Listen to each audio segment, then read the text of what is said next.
Hello everyone, welcome. जैसा कि आप जानते हैं कि 75 डेज इंग्लिश स्पीकिंग कोर्स हमारा स्टार्ट हो चुका है और आज हमारा डे 10।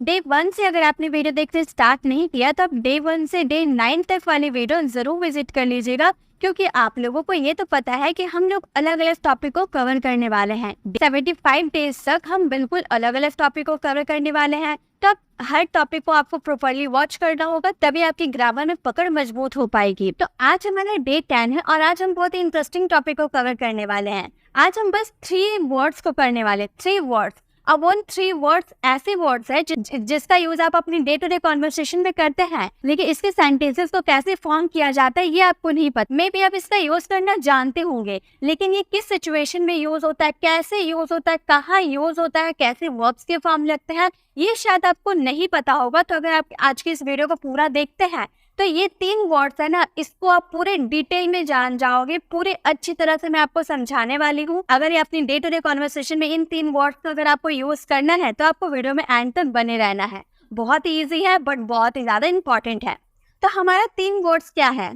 पहला वर्ड्स है able to and unable to. जब आप पॉजिटिव सेंटेंस की बात करोगे तो वहाँ एबल टू का यूज करोगे, लेकिन जब आप नेगेटिव सेंटेंस की बात करोगे तो वहाँ अनएबल टू का यूज करोगे। इसके हिंदी मीनिंग क्या होते हैं वो मैं आपको अभी एक्सप्लेन करने वाली हूँ। सेकेंड हमारा वर्ड होता है फॉन्ड ऑफ। कोई भी सेंटेंसेस को फ्रेम करने के लिए फॉन्ड ऑफ का यूज आप करते हो, लेकिन इसका मीनिंग क्या निकलता है, इसे कैसे सेंटेंसेस में फॉर्म किया जाता है, ये शायद आपको नहीं पता होगा। तो आज मैं इसे भी डिटेल में बताने वाली हूँ। एंड थर्ड यूज है हमारे गोइंग टू। गोइंग मतलब गो मतलब जाना होता है, लेकिन यहाँ पर गोइंग टू का अलग ही मीनिंग निकलता है। गोइंग टू या फिर अबाउट टू, दोनों में से किसी का भी यूज कर सकते हो। तो इसका मीनिंग हम बिल्कुल अलग अलग इसकी मीनिंग निकलते हैं। अगर आप एबल टू की बात करते हो मतलब कोई काम करने में आप योग्य हो। ठीक है, कोई काम करने में आप योग्य हो, समर्थ हो, लायक हो, काबिल हो, या फिर वो काम आप कर पाते हो। तो ऐसे वाले सेंटेंसेस में आपको एबल टू का यूज करना है। लेकिन अगर आप कोई काम करने में असमर्थ हो, आप वो काम नहीं कर पाते हो, वो काम करने के योग्य नहीं हो, उस वाले सेंटेंस में आपको अनएबल टू का यूज करना है। फॉन्ड ऑफ का मतलब होता है कोई काम करने में आप शौकीन हो। ऐसे वाले सेंटेंसेस में आपको फॉन्ड ऑफ का यूज करना है। एंड गोइंग टू या अबाउट टू का यूज आप करोगे वाला वाली वाला सेंटेंस में। वाला है मतलब ये जो है ना, ये हमारे एक तरफ से क्या है, ये एक तरफ से हमारा मॉडल्स है। इसे हम मॉडल्स के रूप में भी यूज करते हैं। ठीक है, इन 3 वर्ड्स को हम पूरे डिटेल में जानने वाले हैं। मैं इसके स्ट्रक्चर भी बताऊंगी, किस समय प्रेजेंट की बात करोगे, पास्ट की बात करो या फिर मॉडल्स की बात करोगे तो कैसे इनका यूज करना है, सभी मैं पूरे डिटेल में आपको एक्सप्लेन करने वाली हूँ। तो सबसे पहले हम एबल टू के बारे में बात करेंगे। ठीक, सबसे पहले हम एबल टू की बात करेंगे। एबल एक तरह से एडजेक्टिव होता है। एबल क्या होता है? ये हमारा एडजेक्टिव होता है और इसका मतलब होता है आप कोई काम करने में योग्य है, समर्थ हो। कोई काम आप कर पाते हो, काम करने में आप समर्थ हो, या फिर आप वो काम करने के काबिल हो। जैसे मैं इंग्लिश बोलने के काबिल हूँ, या फिर अगर आप किसी काम को करने के लायक हो वाले सेंटेंस में भी ये यूज करते हैं। या फिर पाता है, वो ये कर पाता है, वो ये कर लेता है। ऐसे वाले सेंटेंसेस में आपको क्या यूज करना है? एबल टू का यूज करना है। और ये सिर्फ पॉजिटिव सेंटेंसेस के लिए आप यूज करते हो। ठीक है, एबल आप यूज करते हो पॉजिटिव सेंटेंसेस के लिए।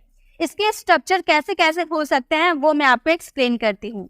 देखिए, सबसे पहले आपको सब्जेक्ट यूज करना होगा। देन आप इस पे क्या यूज कीजिएगा? इज ए मार का यूज कीजिएगा। अगर आप प्रेजेंट की बात कर रहे हो तो इज ए मार का यूज करेंगे। देन आप इसमें एबल टू का यूज कीजिएगा। ठीक है, इज ए मार के जस्ट बाद आपको एबल टू का यूज करना है। देन आपको वर्ब का फर्स्ट फॉर्म यूज करना है एंड द लास्ट आपको ऑब्जेक्ट का यूज करना है।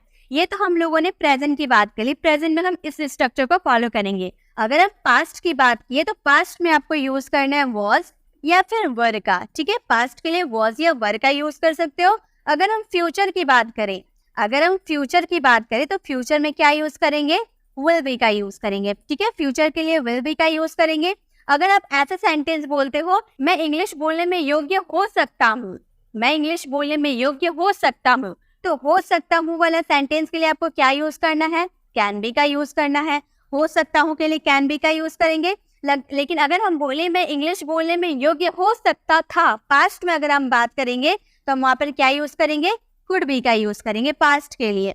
लेकिन अगर हम बोले आपको ये काम करने में योग्य होना चाहिए, योग्य होना चाहिए, ऐसे वाले सेंटेंस आप बोलोगे तो इसमें आपको क्या यूज करना है, शुड बी का यूज करना है। मतलब आपको समझ में आ गया, ये जो एबल है ना, आपका ये जो एबल है, ये सभी के साथ यूज हो सकता है, चाहे आप टेंसेस की बात करो या मॉडर्न्स की बात करो, सभी के साथ इसका आप यूज कर सकते हो। तो आपको ये स्ट्रक्चर समझ में आ गया। चलिए एक सेंटेंसेस लेते हैं, एक सेंटेंसेस को हम सभी स्ट्रक्चर में फॉलो करते हुए उसे बनाएंगे। जैसे कि अगर मैं बोलूं मैं इंग्लिश बोल पाती हूँ, ठीक है, मैं इंग्लिश बोल पाती हूँ, या मैं इंग्लिश बोलने में योग्य हूँ, मैं इंग्लिश बोलने में समर्थ हूँ, मैं इंग्लिश बोलने के काबिल हूँ, मैं इंग्लिश बोलने के लायक हूँ, या मैं इंग्लिश बोल लेती हूँ। तो इस सेंटेंसेस को फ्रेम कैसे करेंगे? हम प्रेजेंट की बात करें कि मैं इंग्लिश बोल लेती हूँ, प्रेजेंट की बात करें तो हम इस सेंटेंस को कैसे बनाएंगे? हम बोलेंगे I am able to, am के बाद आई के साथ एम लगता है, देन एबल टू का यूज करेंगे। हम बोलेंगे आई एम एबल टू, बोलना यानी कि स्पीक, और क्या बोल लेते हैं? इंग्लिश बोल लेते हैं, तो यहाँ इंग्लिश हो जाएगा। तो हम क्या, हमारा सेंटेंस क्या फ्रेम हुआ?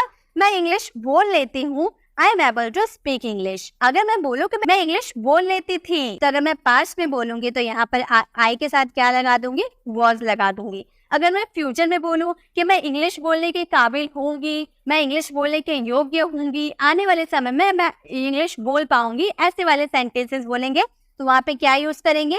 विल बी का यूज करेंगे। फ्यूचर के लिए बोलेंगे I will be able to speak English. अगर हम प्रेजेंट की बात करेंगे कि मैं इंग्लिश बोल लेती हूँ, I am able to speak English, past में मैं इंग्लिश बोल लेती थी, I was able to speak English, और फ्यूचर में मैं इंग्लिश बोल लूंगी तो मैं बोलूंगी I will be able to speak English. लेकिन अगर मैं बोलूँ मैं इंग्लिश बोलने के योग्य हो सकती हूँ बोल रहे हैं, तो विल बी को रिप्लेस करके हम क्या यूज करेंगे? कैन बी का यूज करेंगे। हम बोलेंगे I can be able to speak English, I can be able to speak English. लेकिन अगर मैं बोलूँ मैं इंग्लिश बोलने में योग्य हो सकती थी, मैं इंग्लिश बोलने में योग्य हो सकती थी, पास्ट में हो सकती थी, यानी कि इसमें क्या यूज करेंगे? कुड बी का यूज करेंगे। हम बोलेंगे I could be able to speak English, I could be able to speak English. अगर हम शुड का यूज करें तो हमारा हिंदी वाला सेंटेंस कैसे होगा? मुझे इंग्लिश बोलने के योग्य होना चाहिए, मुझे इंग्लिश बोलने के योग्य होना चाहिए, तो बोलेंगे आई के साथ आपको क्या लगना? होना चाहिए आ रहा है, यानी कि शुड बी का यूज करेंगे। बोलेंगे I should be able to speak English, I should be able to speak English. तो इस तरह से आप सभी टेंस और मॉडल्स का यूज करके अपने सेंटेंसेस को बना सकते हैं। चलिए अब एक एक करके हम सभी को अच्छे से डिटेल में जानते हैं। जैसे कि सबसे पहले हम एबल टू के बारे में बात करेंगे। एबल टू का मतलब आपको समझ में आ गया, योग्य होना। एबल टू का मतलब होता है योग्य होना, कोई काम करने के योग्य होना। हम कब यूज करेंगे? अगर हम प्रेजेंट की बात करें तो हम उसमें एबल टू का यूज करेंगे। जैसे कि अगर आपको बोलना हो आप दौड़ने में समर्थ हो, मतलब आप दौड़ने के लायक हो, आप दौड़ने में काबिल हो, तो आप प्रेजेंट की बात करो तो आपके लिए आपको क्या यूज करना है? यू का यूज करना है। यू के साथ क्या लगता है? आर लगता है, तो यू आर, देन आपको क्या लगाना था? इसमें एबल टू का यूज करना था। यू आर एबल टू, आपका वर्ब क्या है? दौड़ना, यानी कि रन। तो हमारा सेंटेंस क्या बना? You are able to run, आप दौड़ने में समर्थ हो। नेक्स्ट है वे काम करने में समर्थ है, या फिर हम ऐसे बोल सकते हैं वे काम करने के योग्य है, वे काम करने के काबिल है, या फिर वे काम कर लेते हैं। ऐसे वाले सेंटेंस मतलब उनमें ये योग्यता है, उनमें ये क्षमता है ये काम करने की, तो इसमें एबल टू का यूज करेंगे। वे के लिए क्या यूज करेंगे? दे का यूज करेंगे। बोलेंगे दे के साथ आपको क्या लगाना है? आर लगाना है। दे आर एबल टू, योग्य होना, काबिल होना, यानी कि able to. They are able to, करना यानी कि डू, और काम यानी कि वर्क। तो हमारा सेंटेंस क्या बन गया? They are able to do work, वे काम करने में समर्थ है। अगर आप बोले हम पढ़ाने के लायक है, चलिए पास्ट में हम इस सेंटेंसेस को बनाते हैं। प्रेजेंट में कैसे बनता है हम समझ गए, हम पास्ट में से बनाते हैं। पास्ट में हम पढ़ाने के लायक थे, हम के लिए क्या यूज करेंगे? वी यूज करेंगे। और वी के साथ पास्ट में क्या लगता है? वर लगता है। वी के साथ वर लगता है तो वर का यूज करेंगे। वी वर एबल टू, वर के बाद एबल टू का यूज करेंगे। वी वर एबल टू, पढ़ाना यानी कि टीच। तो हमारा सेंटेंस क्या फ्रेम हुआ? We were able to teach, हम पढ़ाने के लायक थे। अगर हम इस सेंटेंस को बोले वो बोलने के काबिल होंगे, हम पास्ट में बोले वे बोलने के काबिल होंगे, या फिर आप फ्यूचर की बात करें, ठीक है, हम बोलने के काबिल होंगे। आने वाले समय में इंग्लिश आप सीख जाओगे तो आप इंग्लिश बोलने के काबिल हो जाओगे, योग्य हो जाओगे, ठीक है। तो फ्यूचर की आप बात करो ना, तो वह के लिए आपको क्या यूज करना है? ही का यूज करना है, ठीक है। ही और फ्यूचर के लिए आपको क्या यूज करना, विल बी का यूज करना, विल बी का यूज करेंगे, देन आपको एबल टू का यूज करना, एबल टू का यूज करेंगे, देन बोलना यानी कि स्पीक। तो हमारा सेंटेंस क्या फ्रेम हुआ, he will be able to speak, वह बोलने के काबिल होंगे। तो इस तरह से आप एबल टू का यूज कर सकते हो प्रेजेंट के लिए, पास्ट के लिए एंड फ्यूचर के लिए। अब हम एबल टू को मॉडल्स के साथ कैसे यूज करके बनाएंगे वो सेंटेंसेस देख लेते हैं। जैसे आप मॉडल्स के साथ अगर एबल टू का यूज करते हो तो आपका सेंटेंस कैसा आएगा, जैसे अगर आपको बोलना हो वह गाना गाने के काबिल हो सकता है, वह गाना गाने के काबिल हो सकता है, या फिर योग्य हो सकता है, या फिर असमर्थ हो सकता है, ऐसे आप बोल रहे हो तो ठीक है। तो यहाँ पर आप काबिल होने की बात करो यानी कि उसकी एबिलिटी आप बता रहे हो, तो उसमें एबल टू का तो यूज होगा।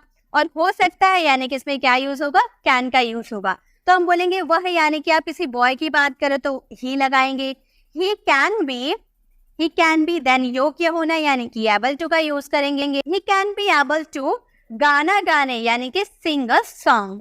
ठीक है, सिंग हमारा फर्स्ट फॉर्म हो गया, सिंग अ सॉन्ग हमारा क्या हो गया, ऑब्जेक्ट हो गया। तो हमारा सेंटेंस क्या फ्रेम हुआ, he can be able to sing a song, वह गाना गाने के काबिल हो सकता है। नेक्स्ट है, वह अच्छे अंग्रेजी बोलने के काबिल हो सकता था। यहाँ पे आप हो सकता था, पास्ट की आप बात करो ना, तो पास्ट में हो सकता था वाला सेंटेंस के लिए आपको क्या यूज करना है, कुड का यूज करना है। हम लोगों ने सीखा ना, पास्ट में हो सकता था के लिए हम कुड का यूज करते हैं। तो वह किसी लड़के की आप बात करो तो सी का यूज कर सकते हैं, से कुड बी। एबल टू का यूज करेंगे, काबिल होने की बात करें तो एबल टू का यूज करेंगे। अच्छी अंग्रेजी बोलना के लिए सबसे पहले आपको स्पीक का यूज करना है, स्पीक इंग्लिश, अच्छी इंग्लिश यानी कि वेल। तो हमारा सेंटेंस क्या बन गया, she could be able to speak English well, वह अच्छी अंग्रेजी बोलने के काबिल हो सकता था। अगर उसने अच्छे से प्रैक्टिस की होते तो वो अच्छी अंग्रेजी बोलने के काबिल हो सकता था। ठीक है, तो आपको समझ में आ गया सेंटेंस कैसे बनते हैं। अब है, आपको काम करने के काबिल होना चाहिए, आपको काम करने के काबिल होना चाहिए यार, यानी कि शुड का यूज करेंगे। आपको के लिए क्या यूज करना है, यू का यूज करना है। यू के साथ क्या यूज करेंगे, शुड का यूज करेंगे, बोलेंगे यू शुड बी, देन काबिल होना यानी कि एबल टू का यूज करेंगे, एबल टू काम करना यानी कि डू वर्क। तो हमारा सेंटेंस क्या बन गया, you should be able to do work, आपको काम करने के काबिल होना चाहिए। तो हमारा सेंटेंस बन गया। आपको समझ में आ गया मॉडल्स के साथ एबल टू का कैसे यूज करना है। जब हम हेल्पिंग वर्ब के साथ एबल टू का यूज करेंगे तो उसमें कैसे सेंटेंसेस आएंगे। अब दो सेंटेंसेस आप लोगों के लिए हैं। एक सेंटेंस है, वह खाना बनाने में समर्थ है, और नेक्स्ट सेंटेंस, उसे खाना बनाने में समर्थ होना चाहिए। इन दो सेंटेंसेस को फ्रेम करके इसका आंसर आपको कमेंट बॉक्स में करना है। चलिए हम नेक्स्ट देखते हैं। देखिए, मैंने आपको बताया था ना कि एबल टू आप कब यूज कीजिएगा, एबल टू आप यूज कीजिएगा जब आप पॉजिटिव सेंटेंसेस को बनाइएगा ना। पॉजिटिव सेंटेंसेस के लिए आपको क्या यूज करना है, एबल टू का यूज करना। लेकिन अगर आप इसके नेगेटिव सेंटेंस बनाइएगा तो इसमें क्या आपको यूज करना है, इसमें आपको यूज करना है अनएबल टू। अनएबल टू का यूज करेंगे नेगेटिव सेंटेंस के लिए। ठीक है, अनएबल टू का यूज कब करेंगे, नेगेटिव सेंटेंस के लिए, जब आप कोई काम करने में असमर्थ होंगे, कोई काम करने के लायक आप नहीं हो, तो उसमें क्या यूज करेंगे, हम अनएबल का यूज करेंगे। ठीक है, आप जैसे कि आपका सेंटेंस कैसे आता है, आप सेंटेंसेस के थ्रू ज्यादा अच्छे समझ पाओगे। जैसे कि मैं खाना नहीं बना पाती हूँ, आपका स्ट्रक्चर बिल्कुल एबल टू के जैसे ही होगा। सबसे पहले आपको सब्जेक्ट यूज करना होगा, देन आप उसमें इज एमआर, आपका मतलब हेल्पिंग वर्ब होगा। हेल्पिंग वर्ब आपका पास्ट में भी हो सकता है, प्रेजेंट में भी हो सकता है, फ्यूचर में भी हो सकता है, वो आपकी मर्जी। ठीक है, तो सब्जेक्ट के बाद आपको हेल्पिंग वर्ब यूज करना है, देन आप इसको अनएबल टू का यूज कीजिएगा। ठीक है, हेल्पिंग वर्ब के जस्ट बाद अनएबल टू का यूज करना है, देन वर्ब का first form and the last आपको ऑब्जेक्ट यूज करना है। तो आप ध्यान रखिएगा कि ये आपका प्रेजेंट, पास्ट, फ्यूचर सभी में बन सकता है, तो उसके अकॉर्डिंग आपको हेल्पिंग वर्ब लगानी है। तो मैं खाना नहीं बना पाती हूँ, मैं खाना नहीं बना पाती हूँ, प्रेजेंट की बात कर रहे हैं, तो हम आई लगाएंगे, मैं के लिए आई, आई के बाद क्या लगाएंगे, एम, प्रेजेंट के लिए एम लगाएंगे। देन अनएबल टू का यूज करेंगे, नहीं बना पाती हूँ, असमर्थ मैं खाना बनाने में, तो अनएबल टू का यूज करेंगे क्या बनाने में, खाना बनाने में यानी कि कुक फूड। तो हमारा सेंटेंस क्या बन गया, I am unable to cook food, मैं खाना नहीं बना पाती हूँ, I am unable to cook food. Next है, आप वहां जाने के लायक नहीं है, आप वहां जाने के लायक नहीं है मतलब आप जाने के योग्य नहीं है, ऐसे वाले सेंटेंस बोल रहे। तो आपके लिए आपको क्या यूज करना है, यू का यूज करना है। बोलेंगे यू के साथ क्या लगता है, आर लगता है, प्रेजेंट की बात करें इसलिए आर लगता है। देन आप इसमें लायक नहीं है यानी कि अनेबल का यूज करना है। अनेबल टू वहां जाने के लिए, यानी कि गो देयर। तो आपका सेंटेंस क्या फ्रेम हुआ, you are unable to go there, आप वहां जाने के लायक नहीं है, आप वहां जाने के काबिल नहीं है, ऐसे वाले सेंटेंस। ठीक है, नेक्स्ट है वह तैरने में असमर्थ है, वह तैरने में असमर्थ है या वह तैरने के लायक नहीं है, वह तैरने के काबिल नहीं है, वह तैर नहीं पाता है, वह तैर नहीं लेता है, वह तैरने में योग्य नहीं है, ऐसे वाले सेंटेंस है ये। तो इसमें हम क्या यूज करेंगे, अनेबल का यूज करेंगे, क्योंकि ये कोई काम करने में असमर्थ है। तो वह किसी बॉय की बात करेंगे तो ही का यूज करेंगे। ही के साथ क्या लगाना है, ये भी आपका प्रेजेंट है ना, चाहे इसको पास्ट में कर देते हैं। ठीक है, या हम पास्ट में इसका यूज करेंगे, हम बोलेंगे वह तैरने में असमर्थ था, पास्ट की बात करेंगे। ही के साथ आपको वॉज लगाना है, पास्ट की बात करें इसलिए। देन आप इसमें क्या लगाइएगा, अनेबल टू का यूज कीजिएगा। अनेबल टू देन तैरना यानी कि स्विम। तो हमारा सेंटेंस क्या फ्रेम हुआ, he was unable to swim, वो तैरने में असमर्थ था, he was unable to swim. Next हमारा सेंटेंस है, इसे हम फ्यूचर में लेंगे। ठीक है, ये हम फ्यूचर में से सेंटेंसेस को फ्रेम करेंगे। आपका सेंटेंस होगा वे लोग क्रिकेट खेलने के काबिल होंगे। हम नेगेटिव सेंटेंस बना रहे हैं ना, तो यहाँ पे नहीं होंगे आएगा। ठीक है, तो वे लोग यानी कि आपको दे का यूज करना है, और फ्यूचर के लिए आपको क्या यूज करना है, विल का यूज करना है। तो बोलेंगे they will be unable to, वह काम करने के लायक नहीं है, तो क्या यूज करेंगे, अनेबल टू का यूज करेंगे। बोलेंगे they will be unable to play cricket. ठीक है, तो हमारा सेंटेंस क्या बन गया, they will be unable to play cricket, वे क्रिकेट खेलने में असमर्थ होंगे। तो ऐसे वाले सेंटेंसेस आपको समझ में आ गया।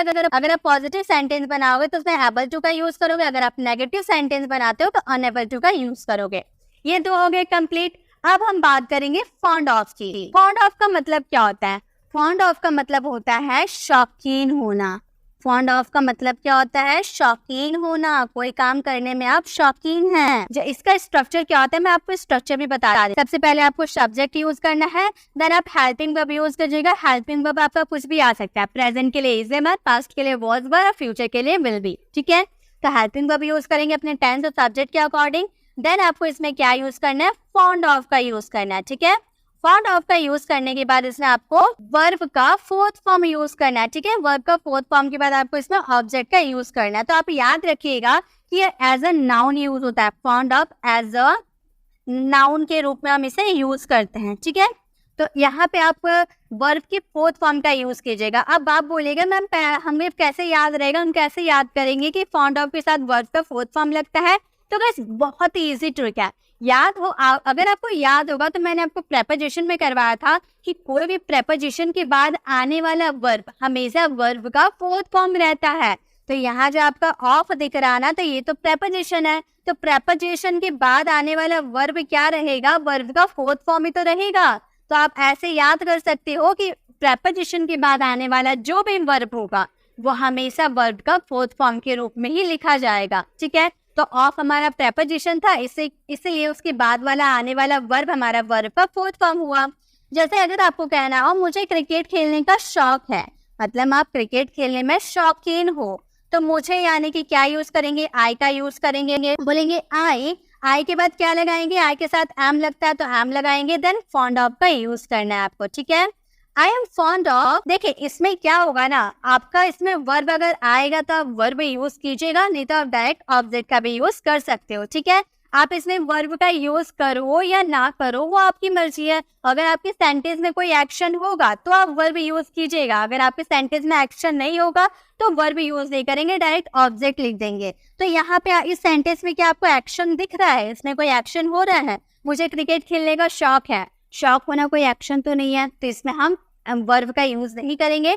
फॉन्ड ऑफ के बाद हम डायरेक्ट ऑब्जेक्ट का यूज कर देंगे, क्रिकेट का यूज कर देंगे। तो हमारा सेंटेंस क्या फ्रेम हो चुका, आई एम फॉन्ड ऑफ क्रिकेट, मैं क्रिकेट का शौकीन हूँ, I am fond of cricket. अगर हम बोले मुझे क्रिकेट खेलने का शौक है, यहाँ पर हम खेलने काम बोल दिए ना, यहाँ पे हम वर्ब का यूज करेंगे। तो हम इस सेंटेंस को कैसे बनाएंगे, मुझे यानी कि आई के साथ एम लगाएंगे, एम के बाद आपको क्या लगाना है, फॉन्ड ऑफ का यूज करना है। I am fond of, then खेलना यानी कि प्ले में ING लगा देंगे तो क्या हो जाएगा, प्लेइंग हो जाएगा। देन आपका ऑब्जेक्ट क्या है, क्रिकेट है, क्रिकेट का यूज कर दोगे। तो हमारा सेंटेंस पूरा फ्रेम क्या हुआ, आई am fond of playing cricket, मुझे क्रिकेट खेलने का शौक है, मैं क्रिकेट खेलने का शौकीन हूँ। तो ऐसे वाले सेंटेंस। ठीक है, नेक्स्ट हमारा सेंटेंस है, हमें खाना बनाने का शौक था, पास्ट में। पास्ट की आप यहाँ बात करें कि हमें खाना बनाने का शौक था, तो हमें यानी कि वी के साथ क्या लगता है पास्ट में, वर का यूज होता है। वी वर फॉन्ड ऑफ, अब फॉन्ड ऑफ का यूज करेंगे, वी वर फॉन्ड ऑफ। यहाँ बनाना, यहाँ खाना बनाने की बात करें यानी कि कुकिंग का यूज करेंगे, वर्ब का फोर्थ फॉर्म का यूज करेंगे, कुकिंग फूड। तो हमारा सेंटेंस क्या बन गया, we were fond of cooking food, हमें खाना बनाने का शौक था। नेक्स्ट, उन्हें नाचने का शौक होगा, पास्ट में उन्हें नाचने का शौक होगा। तो पास्ट की अब बात करें तो उन्हें के लिए आपको क्या यूज करना है, दे का यूज करना है, बोलेंगे दे। अब फ्यूचर के लिए आपको क्या यूज करना है, विल बी का यूज करना है, विल बी का यूज करेंगे, देन आपको इसमें क्या यूज करना है, फॉन्ड ऑफ का यूज करना है। एंड नाचना यानी कि डांस, डांस में क्या हो जाएगा, आईएनजी लगा देंगे तो डांसिंग हो जाएगा। तो उन्हें नाचने का शौक होगा, दे will B fond of dancing. तो इस तरह से आप फॉन्ड ऑफ का यूज कर सकते हो। और आप हमेशा याद रखिएगा, अगर आपका फॉन्ड ऑफ के बाद अगर सेंटेंस में एक्शन हो रहा है तो हमेशा वर्ब का फोर्थ फॉर्म ही आएगा, ठीक है।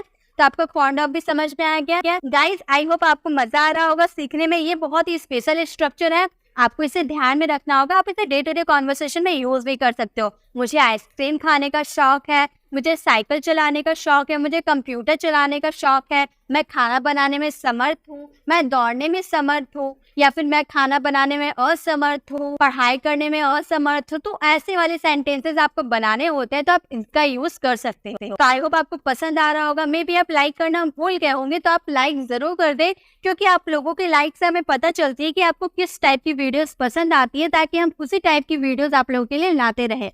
और 75 डेज तक चैलेंज मैंने दिया है कि पूरा ग्रामर का कोर्स कंप्लीट करवा दूंगी। तो मैं बेसिक टू एडवांस सारे कोर्स को कंप्लीट करवा दूंगी 75 डेज में। तो आप हमारे चैनल को सब्सक्राइब भी जरूर कर लीजिएगा अगर आप हमारे चैनल पर न्यू है तो, क्योंकि अगर आप सब्सक्राइब करोगे तभी आपको हमारे चैनल पर जितने भी ग्रामर के टॉपिक आएंगे आप तक नोटिफिकेशन आएंगे। और गाइस, मैं आपको ये भी बता दूं कि हमारे चैनल पर वीडियोस आने की टाइमिंग है 7 बजे। आपको शाम के 7 बजे तक वीडियो हमारे चैनल पर मिल जाएगी। तो आप अपने फोन में अलार्म लगा सकते हैं, ताकि 7 बजे अलार्म बजेगा, आप हमारे चैनल पर आ सकते हैं और सारे वीडियोस को विजिट कर सकते हैं।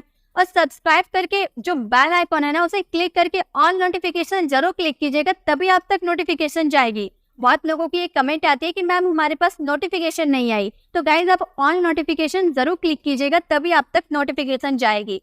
इसे ज्यादा से ज्यादा लोगों को शेयर भी कीजिएगा, क्योंकि सभी लोग इंग्लिश बोलना चाहते हैं। अगर आप अपने घर में इंग्लिश बोलने की प्रैक्टिस नहीं कर पाते तो आप अपने फ्रेंड्स के साथ प्रैक्टिस कीजिएगा। तो आप अपने फ्रेंड्स को जरूर शेयर कीजिएगा, क्योंकि जो आप सीख रहे हैं वो भी वही चीज सीखेगा, आप दोनों प्रैक्टिस कर पाओगे। नेक्स्ट हमारे और एक लास्ट यूजेस है हमारे going to, about to. Going to, about to का यूज हम कब करते हैं, जब हमारे सेंटेंस में वाला है, कोई काम होने वाला है, कोई काम करने वाला है, ऐसे वाले सेंटेंसेस के लिए आपको गोइंग टू, अबाउट टू का यूज करना होता है। इसका स्ट्रक्चर क्या होता है वो भी मैं आपको बता देती हूँ। इसका भी स्ट्रक्चर सेम होता है। सबसे पहले आपको सब्जेक्ट यूज करना है, देन आप हेल्पिंग वर्ब अपने टेंस और सब्जेक्ट के अकॉर्डिंग आप लगाओगे। प्रेजेंट के लिए इज एम, पास्ट के लिए वाज वर और फ्यूचर के लिए विल बी, ठीक है। देन आपको इसमें यूज करना है गोइंग टू। अगर आप गोइंग टू का यूज करना चाहते हो तो गोइंग टू का यूज कीजिएगा, नहीं तो ऑब्लिक अबाउट टू का आप यूज कर सकते हो, ठीक है। तो आप गोइंग टू का भी यूज कर सकते हो, अबाउट टू का भी यूज कर सकते हो। देन आपको इसमें वर्ब का फर्स्ट फॉर्म यूज करना है, एंड द लास्ट आपको इसमें ऑब्जेक्ट का यूज करना है। तो आई होप आपको समझ में आ गया। देखिए, आप हमेशा याद रखिएगा, आप गोइंग टू का भी यूज कर सकते हो, अबाउट टू का भी यूज कर सकते हो, ये आपकी मर्जी है, ठीक है। चलिए सेंटेंसेस को फ्रेम करते हैं। हमारे सेंटेंस कैसे आते हैं, मैं एक कार खरीदने वाला हूँ, मैं एक कार खरीदने वाली हूँ, मैंने अभी खरीदा नहीं है, मैं ये काम करने वाली हूँ, ऐसे वाले सेंटेंस है, ठीक है। तो मैं कार खरीदने वाली हूँ, तो मैं के लिए आई यूज करेंगे। ये हमारे प्रेजेंट का सेंटेंस है, तो आई के साथ क्या लगेगा, एम लगेगा। आई एम, चलिए गोइंग टू का पहले यूज करते हैं, तो गोइंग टू यूज करेंगे। आई एम गोइंग टू, खरीदना यानी कि परचेज, परचेज का भी यूज कर सकते हो या बाय का भी यूज कर सकते हो, ठीक है। परचेज अ न्यू कार, नया कार खरीदने वाला हूँ, तो I am going to purchase a new car, मैं एक न्यू कार खरीदने वाला हूँ। अगर मैं बोलूँ आज मैं उससे मिलने वाली हूँ, आज मैं उससे मिलने वाली हूँ, आज यानी कि टुडे, टुडे का यूज करेंगे। टुडे आई एम, इसमें गोइंग टू का हम लोग यूज किए थे, इसमें अबाउट टू का यूज करते हैं। अबाउट टू का यूज कर सकते हैं meet him, I am about to meet him, आज मैं उससे मिलने वाली हूँ, तो बोलेंगे today I am about to meet him. तो वाली हूँ, वाला है वाले सेंटेंसेस के लिए आपको क्या यूज करना है, अबाउट टू या गोइंग टू का यूज करना है। नेक्स्ट हमारे सेंटेंस है मैं क्रिकेट खेलने वाला था, मैं क्रिकेट खेलने वाला था, मतलब अभी खेला नहीं हूँ, खेलने वाला था। पास्ट में मैं क्रिकेट खेलने वाला था, तो हम बोलेंगे आई के साथ आपको क्या लगाना, वॉज का यूज करना, बोलेंगे आई वॉज अबाउट टू। ठीक है, अबाउट टू का भी यूज कर सकते हैं, या फिर गोइंग टू का भी यूज कर सकते हो, वो आपकी मर्जी है। तो हम I am about to play cricket, I am about to play cricket, मैं क्रिकेट खेलने वाला, I was about to play cricket. तो इस तरह से आप सेंटेंसेस को बना सकते हो। लास्ट सेंटेंस है वो खाना बनाने वाली होगी, वो खाना बनाने वाली होगी, अभी तक उसने बनाया नहीं होगा, वो खाना बनाने वाली होगी। तो ऐसे वाले सेंटेंसेस का आंसर क्या होना चाहिए, इसका आंसर फ्रेम करके आपको कमेंट बॉक्स पे करना है। तो गाइस, इसी के साथ हम लोगों ने जितने भी स्ट्रक्चर मैंने आपको बताया था सभी मैंने कवर करवा दिया, चाहे वो एबल टू हो या फॉन्ड ऑफ हो या फिर गोइंग टू हो। आपको तीनों स्ट्रक्चर समझ में आ गए। प्रेजेंट के लिए भी यूज कर सकते हैं, पास्ट के लिए भी यूज कर सकते हैं, फ्यूचर के लिए भी यूज कर सकते हैं। आई होप आपको ये सीखने में मजा भी आया होगा। वीडियो कैसी लगी कमेंट में जरूर बताइएगा। और अगर अभी तक आपने डे 1 से डे 9 तक वाली वीडियोस को नहीं देखा है तो फटाफट डे 9 तक वीडियो देख लीजिए। ये हमारा डे 10 है। हम अलग अलग टॉपिक को कवर करने वाले सभी टॉपिक को अच्छे से कवर कीजिए। अगर अभी तक आपने सब्सक्राइब नहीं किया तो सब्सक्राइब कर बेल आइकॉन जरूर क्लिक कीजिएगा, ताकि आने वाली वीडियोस की नोटिफिकेशन ठीक 7 बजे आप तक मिल जाएगी। मिलते हैं नेक्स्ट डे 11 वाली वीडियो में, तब तक के लिए कीप लर्निंग।